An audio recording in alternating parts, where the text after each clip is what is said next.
പരിസ്ഥിതി versus വനാതിർത്തി farmer എന്നുള്ളതാണ്. അത് പലർക്കും വളരെ ഇഷ്ടമാണ്. എന്ന് ഇവർ തമ്മിലുള്ള കോൺഫ്ലിക്റ്റ് തീരുന്നോ കുറെ എണ്ണത്തിന്റെ അജണ്ട അന്ന് തീരും. അതുകൊണ്ട് ഒരിക്കലും ഈ ഒരു സഹകരണത്തിന്റെ പാത അല്ലെങ്കിൽ അനുവദിക്കുന്നില്ല. അതുകൊണ്ട് നമുക്ക് തന്നെ ഇതിന്റെ പ്രൊട്ടക്ഷന് വേണ്ടി മുൻപന്തിയിൽ നിൽക്കേണ്ട ഫസ്റ്റ് ഫ്രോണ്ടിയറിൽ നിൽക്കുന്നത് കർഷകരാണ്. അവരുടെ പ്രശ്നങ്ങളൂടെ മനസ്സിലാക്കി അവയ്ക്ക് പരിഹാരം കാണുക എന്നുള്ള വലിയ ദൗത്യമാണ് ഏറ്റെടുക്കുന്നത്. വളരെ പ്രോആക്റ്റീവായിട്ടുള്ള ഒരു പ്രവർത്തനത്തിന് തുടക്കം കുറിച്ചു. അതിന്റെ ഒരു നെക്സ്റ്റ് സ്റ്റേജിലേക്ക് പോകാൻ വേണ്ടി ഞങ്ങളൊരു പദ്ധതി നടപ്പിലാക്കിയിട്ട് അതിന്റെ ഫോർമൽ ഇനോഗ്രേഷൻ ആയിരുന്നു. അതിന്റെ കോപ്പി നിങ്ങൾക്ക് വരും വീഡിയോ. ബേസിക്കലി നേച്ചർ പ്രൊട്ടക്ട് ചെയ്യേണ്ടത് എല്ലാവരുടെയും കൂടെ ഉത്തരവാദിത്വം. ഫോറസ്റ്റ് ഡിപ്പാർട്ട്മെന്റ് മാത്രമായി പരിമിതപ്പെടുത്തുന്നതല്ല നമുക്ക് വേണ്ട സമയം. ഇവിടെ പലപ്പോഴും ഈ മേഖലയിൽ പ്രവർത്തിക്കുന്ന സംരക്ഷിക്കേണ്ട വിവിധ വിഭാഗങ്ങൾ തമ്മിലുള്ള ഏറ്റുമുട്ടൽ അല്ലെങ്കിൽ ഒരാളുടെ കാഴ്ചപ്പാട് മറ്റൊരാളിലേക്ക് അടിച്ചേൽപ്പിക്കുന്നതും തിരിച്ചും അങ്ങനെയുള്ള ഒരു അജണ്ടയായി നിർഭാഗ്യവശാൽ മാറി. അത് മാറിയിട്ട് എല്ലാവർക്കും കൂടെ ചേർന്ന എല്ലാവരുടെയും ഉത്തരവാദിത്വമാണ്. പരിസ്ഥിതി പ്രവർത്തകർ മാത്രമല്ല, മലയോര കർഷകർ, മത്സ്യത്തൊഴിലാളികൾ, കൃഷിയിടങ്ങളിൽ പണിയെടുക്കുന്നത് എല്ലാവരുടെയും കൂടെ ചേർന്നുള്ള ഒരു പ്രവർത്തനം ആവശ്യമായിട്ടുണ്ട്. ഇതിനുവേണ്ടി പലപ്പോഴും പരിസ്ഥിതി പ്രവർത്തകർ, പരിസ്ഥിതി മേഖലയിൽ പ്രവർത്തിക്കുന്ന അവർ പറയുന്ന അവരുടെ ടെർമിനോളജി, അവരുടെ ഭാഷ ഇത് സാധാരണക്കാരന് മനസ്സിലാകുന്നില്ല. സാധാരണക്കാരനെയൊക്കെ സംബന്ധിച്ചിടത്തോളം അവന്റെ ബുദ്ധിമുട്ട്, അവന്റെ വേദന, വന്യമൃഗശല്യങ്ങൾ ഇതെല്ലാമാണ് അവന്റെ. അതുകൊണ്ട് ഞങ്ങൾ പുതിയതായിട്ട് തുടങ്ങിയ വൈൽഡ് 100 സ്റ്റോറീസ് ഫോർ നേച്ചർ എന്നുള്ള ഒരു പ്രക്രിയ, സിംപ്ലിഫൈഡ് ആയിട്ടുള്ള വിഷ്വൽ ഡോക്യുമെന്റേഷൻ. ഈ മേഖലയിൽ പ്രവർത്തിക്കുന്ന വിദഗ്ധരെക്കുറിച്ച് സിംപ്ലിഫൈഡ് ആയിട്ടുള്ള എല്ലാവർക്കും ബോധ്യപ്പെടുന്ന ഇതെല്ലാം കൊണ്ടുവരുന്ന ഒരു പ്രക്രിയയാണ്. അതിലിപ്പോ 3 എപ്പിസോഡ് ഇപ്പൊ ആയിട്ടുണ്ട്. നമ്മൾ 100 എത്തിക്കുക എന്നുള്ളതാണ് നമ്മുടെ ലക്ഷ്യം. ഇവിടെ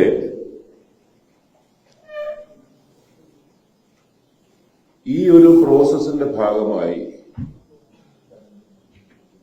ഇതെല്ലാം ഡിജിറ്റൈസ് ചെയ്യേണ്ടിയിരുന്നു. ഇത് മാത്രമല്ല, ഞങ്ങൾ ഏറ്റവും പ്രധാനപ്പെട്ട ഒരു കാര്യമായി ഇപ്പൊ ചെയ്യാൻ പോകുന്നത്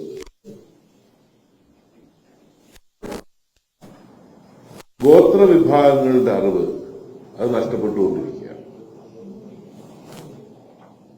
അവരുടെ ഓരോ കാര്യങ്ങളെ കുറിച്ചുള്ള അറിവ് നഷ്ടപ്പെട്ടുകൊണ്ടിരിക്കുകയാണ്. വനാതിർത്തി വിട്ട് പ്രവർത്തിക്കുന്നവർ എന്നേ മറന്നു. എങ്ങനെയാണ് നമ്മൾ ചെയ്യേണ്ടതെന്നുള്ള നമ്മുടെ ഒരു ജീവിത രീതിയും അത് വ്യത്യസ്തമാണ്. പിന്നെ ഗോത്രങ്ങളുടെ അറിവ് അത് ഡോക്യുമെന്റ് ചെയ്യുന്നതിനോടൊപ്പം ഈ എല്ലാ കാര്യങ്ങളും പ്രകൃതി സംരക്ഷണവുമായി ബന്ധപ്പെട്ടത് സിമ്പിൾ ലാംഗ്വേജിൽ ഡോക്യുമെന്റ് ചെയ്യാനും, അതൊരു ഘട്ടം കഴിയുമ്പോൾ നമ്മൾ സ്കൂൾ തലങ്ങളിൽ തന്നെ അത് ഇൻട്രൊഡ്യൂസ് ചെയ്തിട്ട് ഞങ്ങൾ ആഗ്രഹിക്കുന്നത്, എന്റെ സോഷ്യൽ ഫോറസ്ട്രി ക്ലബ് എന്ന പേരുണ്ട്, നേച്ചർ ക്ലബ് എന്ന പേരുണ്ട്, പല പേരുകളുണ്ട്. ഒരു പേര് കൊടുത്തിട്ട് നമ്മുടെ അടുത്ത തലമുറയിൽപ്പെട്ടവർക്ക് അവരതിലേക്ക് ആകർഷിതരാകുന്ന നിലയിലേക്ക് അവർക്ക് ആവശ്യമുണ്ടെങ്കിൽ ഗ്രേസ് മാർക്ക് കൊടുത്തിട്ട്, ബാക്കി എല്ലാത്തിനും കൊടുക്കുന്നെങ്കിൽ ഇതിനെന്ത് ഗ്രേസ് മാർക്ക് ആവശ്യമാണ്. ആ ഒരു പ്രക്രിയയാണ് തുടങ്ങുന്നത്. ഇതുപോലെ ഇപ്പൊ നമുക്ക് IFFK ഉണ്ട്, ഭയങ്കര ഇന്റർനാഷണലി നോൺ ആയിട്ടുള്ള IFFK. പക്ഷെ ഈ ജാനുവരി മുതൽ ഞങ്ങൾ ഇന്റർനാഷണൽ നേച്ചറുമായി ബന്ധപ്പെട്ട ഫെസ്റ്റിവൽ മാത്രമല്ല, അതിന് നേച്ചറുമായിട്ടുള്ള എല്ലാ കമ്പോണൻസും, വൈൽഡ് ലൈഫ് ഫോട്ടോഗ്രാഫി കാണും, ഫിലിം ഫെസ്റ്റിവൽ കാണും, അവിടെ ഗോത്രവിഭാഗങ്ങളുടെ അവരുമായി ബന്ധപ്പെട്ട അവരുടെ, ഞാൻ ഈ പറഞ്ഞ പോലെ അവരുടെ സവിശേഷതകൾ ഉണ്ടായിരിക്കും.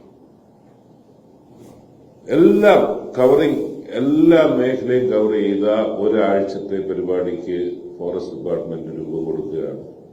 അത് നമ്മുടെ ബയോഡൈവേഴ്സിറ്റി ലോകപ്രസിദ്ധമാക്കുന്ന നിലയിലേക്കുള്ള ഒരു ഇവന്റാക്കി അതിനെ മാറ്റുക എന്നുള്ളതാണ്. അതുപോലെ ഞങ്ങൾ ചെയ്യാൻ ഉദ്ദേശിക്കുന്ന ഒരു കാര്യം, ഈ മേഖലയിൽ ഏറ്റവും പ്രകൃതി സംരക്ഷണവുമായി ബന്ധപ്പെട്ട് കേരളത്തിൽ അറിയപ്പെട്ടുകൊണ്ടിരുന്ന ഒരു വ്യക്തി സുഗതകുമാരി ടീച്ചറാണ്. പക്ഷെ ടീച്ചർ മരിച്ചതിന് ശേഷം ആ നിലയിൽ അത് അവരനുസ്മരിക്കപ്പെടുന്നില്ല. പിന്നെ ഇതിന്റെ ഭാഗമായി എല്ലാവരെയും കൂട്ടി യോജിക്കുന്നതിന്റെ ഭാഗമായി സുഗതകുമാരി ടീച്ചറിന്റെ ഒരു അനുസ്മരണം, ഒരു കേരളത്തിന്റെ ആകെ എല്ലാവരെയും പങ്കെടുപ്പിച്ചുകൊണ്ട്, ഡിഫറെന്റ് സ്റ്റേക്ക് ഹോൾഡേഴ്സിനെ പങ്കെടുപ്പിച്ചുകൊണ്ടുള്ള അനുസ്മരണം. അതുപോലെ തന്നെ ഇന്ത്യയിലെ നോൺ ആയിട്ടുള്ള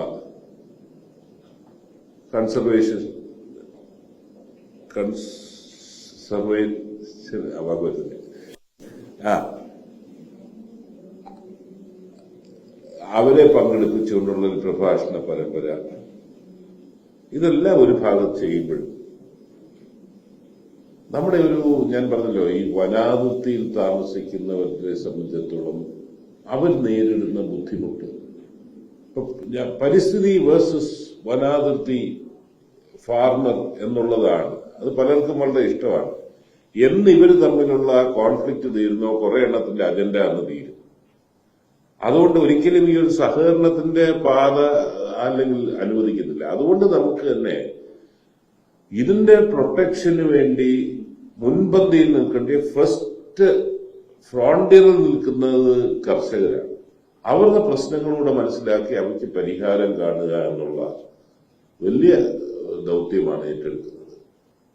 അവിടെ സ്മാർട്ട് അഗ്രികൾച്ചർ, ഞങ്ങൾ അഗ്രികൾച്ചർ ഡിപ്പാർട്ട്മെന്റുമായിട്ട് ചേർന്ന് റെമ്യൂണറേറ്റീവായിട്ടുള്ള അവർക്ക് വരുമാനം കിട്ടുന്ന മെച്ചപ്പെടുന്ന അഗ്രികൾച്ചറിലേക്ക് പോകാനും, അവിടെ ഇപ്പൊ തന്നെ നമുക്കിതിന് തടയിടുന്ന കൃഷി രീതികൾ, ഏറ്റവും പ്രധാനപ്പെട്ട മഞ്ഞൾ ഇടുന്നിടത്തേക്ക് പിന്നെ ആന വരുന്നില്ല, മറ്റു മൃഗങ്ങൾ വരുന്നില്ല. ഇഞ്ചി കൃഷി ചെയ്യാം. അതുപോലെ തന്നെ ലെമൺ ഗ്രാസ്, ഇങ്ങനെ പല ഇതുണ്ട് ഗ്ലോബലി പ്രൂവ്ഡ് ആയിട്ടുള്ള. അതായത് അത് അവരിന്ന് കർഷകർ നേരിടുന്ന പ്രശ്നങ്ങൾ എന്താണെന്ന് മനസ്സിലാക്കിക്കൊണ്ട് ആ പ്രശ്നങ്ങൾക്ക് അഗ്രികൾച്ചർ ഡിപ്പാർട്ട്മെന്റ്, അഗ്രികൾച്ചർ യൂണിവേഴ്സിറ്റിയുമായി ബന്ധപ്പെട്ട് അതിന് പരിഹാരവും ഹയർ പ്രൊഡക്ടിവിറ്റി, ഹയർ ഈൽഡ് കിട്ടുന്ന ഇനങ്ങൾ അവരിലേക്ക് എത്തിക്കുകയും അവരെ സംബന്ധിച്ചിടത്തോളം അവര് ഇതിന് തടയിടുന്ന ആ രീതി വഴി അവർക്ക് വരുമാനം ഉണ്ടാവും, ഇത് ചെയ്യും. അതുപോലെ തന്നെ അവരുടെ ഒരു ഓൾട്ടർനേറ്റ് ഇൻകം അവർക്ക് കണ്ടെത്തി കൊടുക്കാൻ ഫോറസ്റ്റ് ഡിപ്പാർട്ട്മെന്റ് മുന്നോട്ട് വെക്കുന്ന ഒരു ആശയമാണ്. ഇപ്പൊ പണ്ടത്തുകൊണ്ട് ബൈക്കേഴ്സ് പോകുന്നുണ്ട്, ബാക്ക് പാക്കുമായി പോകുന്നു, വനത്തിനകത്ത് താമസിക്കുന്ന ഇന്ത്യയിൽ പല മോഡൽസ് ഉണ്ട്.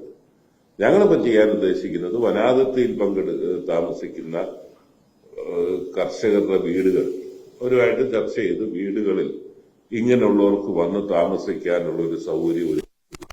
അവർക്ക് ഫോറസ്റ്റിനകത്തോട്ട് ഫോറസ്റ്റ് ഡിപ്പാർട്ട്മെന്റ് അവർക്കൊരു എക്സ്ക്ലൂസീവ് ട്രെയിൻ, അത് ഏതൊക്കെ ഏരിയയിൽ വേണം, എങ്ങനെ വേണോ എന്നുള്ളത് പിന്നീട് ചെയ്യും. അന്നേരം ഇവർ വന്ന് താമസിക്കുന്നത് അതിലൊക്കെ റെസ്ട്രിക്റ്റഡ് നമ്പറേ കാണത്തുള്ളൂ, നമുക്ക് യഥേഷ്ടം ആൾക്കാർ വരാൻ പറ്റില്ല. പക്ഷെ അവിടെ വനാതിർത്തിയിൽ താമസിക്കുന്ന കർഷകന് ഒരു വരുമാനവും കൂടെ കിട്ടുന്ന നിലയിലേക്ക് ഒരു റെസ്പോൺസിബിൾ ആയിട്ടുള്ള ഒരു റിസ്ട്രെയിൻഡ് നമ്പറിലുള്ള ഒരു പദ്ധതിയെ കുറിച്ച് ആലോചിക്കുന്നു.